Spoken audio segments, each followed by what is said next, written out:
며칠 전부터 연일 눈이 내린다. 장마철의 날마다 비가 내리듯 그렇게 눈이 내린다.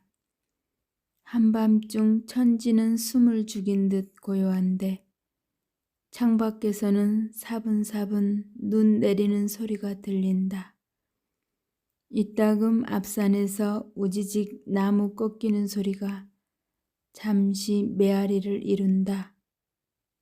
소복소복 내려 쌓인 눈의 무게를 이기지 못해 생나무 가지가 찢겨 나가는 것이다. 어제 밖에 나갈 예정이었지만 길이 막혀 나가지 못했다. 고속도로와 국도는 제설 작업으로 어지간하면 길이 뚫리는데 지방도로와 산골짜기는 눈이 녹아야 길이 열린다. 지금까지 내려 쌓인 눈도 무릎께를 넘는데 더 내리면 허벅다리까지 빠질 것이다. 한겨울 깊은 산중에서는 행동 반경이 줄어들 수밖에 없다. 아침에 일어나면 먼저 마루방에 있는 난로에 불을 지핀다. 전날 해질녘에 불쏘시개와 장작을 미리 들이고 물통에 가득가득 물도 길어다 놓아야 한다. 난로불이 활활 타올라 집안이 더워지면 이때부터 내 하루 일과는 시작된다. 예불 하고 좌선을 한다.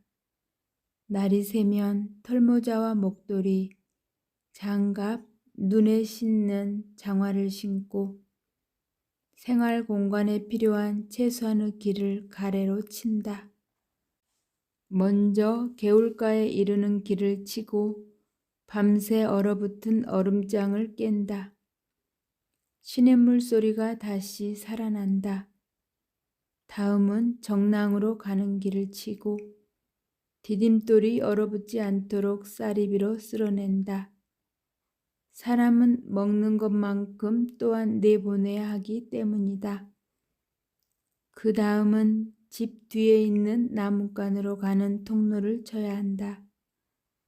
짧은 거리지만 지붕에서 녹아내린 눈이 쌓여 얼어붙으면 드나드는 데에 장애가 된다. 마지막으로 뒷곁에 있는 헌식대로 가는 길을 낸다. 산중에 사는 짐승들에게 빵 부스러기와 콩을 주는 곳이다. 요즘처럼 눈이 많이 내려 쌓이면 먹이를 찾기가 어렵다. 눈 위에 남 발자국으로 보아 토끼와 노루가 다녀가는 것 같다. 물을 먹으러 개울가에 온 노루와 마주칠 때 우리는 서로 놀란다. 눈 치우는 일을 마치고 집 안으로 돌아오면 난로 위 돌솥에서 물이 끓는다. 겉옷을 벗어 말리고 난로가에 앉아 공복에 차를 마신다. 뭐니 해도 공복에 마시는 차가 가장 향기롭다. 한겨울 내 오두막에서는 낮 동안은 주로 난로가 있는 마루방에서 지내게 된다. 지난 가을 다람쥐들이 부지런히 올동 준비를 할 무렵 나도 게으르지 않게 겨울철에 뗄 장작을 마련하느라고 땀 꽤나 흘렸었다. 유비 무한. 미리 준비해두면 근심할 일이 없다. 이 난로가에서 읽은 몇 권의 책 중에서 헬렌 리어링이 쓴 아름다운 삶, 사랑 그리고 마무리를 감명 깊게 읽었다. 헬렌은 스콧 리어링을 만나 55년의 세월을 함께 지내면서 덜 갖고도 더 많이 존재하는 아름다운 삶을 살았다. 그들 두 사람 다 지금은 이 세상 사람이 아니지만 그 자취는 남아있는 우리에게 빛을 전하고 있다. 100살을 살면서 세상을 좋게 만들고 지극히 자연스러운 죽음을 품위 있게 맞이한 스콧 리어링. 그리고 그를 만나 새롭게 꽃핀 헬렌은 그들의 건강과 장수를 위한 생활 태도를 이렇게 말한다. 적극성, 밝은 쪽으로 생각하기, 깨끗한 양심, 바깥 일과 깊은 호흡, 금연, 커피와 술과 마약을 멀리함, 간소한 식사, 채식주의, 설탕과 소금을 멀리함, 저칼로리와 저지방, 되도록 가공하지 않는 음식물, 이것들은 삶에 활력을 주고 수명을 연장시킬 것이라고 하면서 약과 의사와 병원을 멀리하라고 충고한다.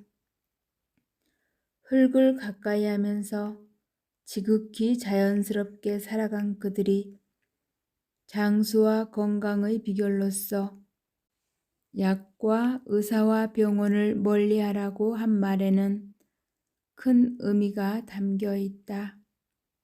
약에는 부작용이 따르고 의사 자신도 병자일 수 있다.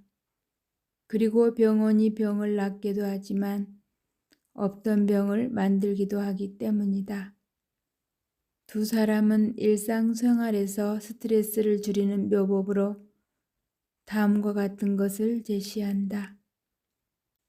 어떤 일이 일어나도 당신이 할 수 있는 한 최선을 다하라. 마음의 평정을 잃지 말라. 당신이 좋아하는 일을 찾으라. 집, 식사, 옷차림을 간소하게 하고 번잡스러움을 피하라.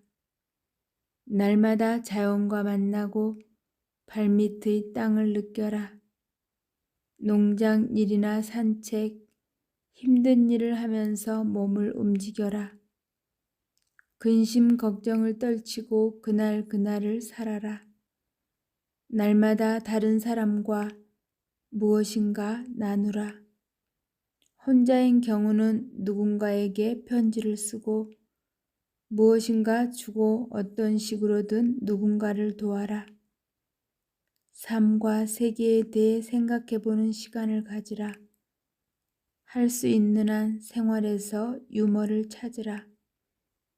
모든 것 속에 들어있는 하나의 생명을 관찰하라. 그리고 우주의 삼라만상의 애정을 가지라. 이 책에서 가장 감명 깊은 대목은 스콧이 주위 여러분에게 드린 글이다. 그의 소원대로 사울을 마무리한 헬렌 또한 지혜롭고 존경스러운 여성이다. 스콧이 죽음을 맞이하는 태도는 어떤 선사의 죽음보다도 깨끗하고 담백하고 산뜻하다. 죽음이란 종말이 아니라 다른 세상으로 옮겨감인데 그런 죽음을 두고 요란스럽게 떠드는 요즘의 세태와는 대조적이다. 스콧은 70대의 노령이 아니었고 80대는 노쇠하지 않았으며 90대는 망령이 들지 않았다. 이웃 사람들의 말처럼 스콧 녀링이 100년 동안 살아서 세상은 더 좋은 곳이 되었다. 그의 삶을 우리가 배울 수 있기 때문이다. 두 자루 촛불 아래서 이 글을 마친다. 스스로 행복하라. 법정.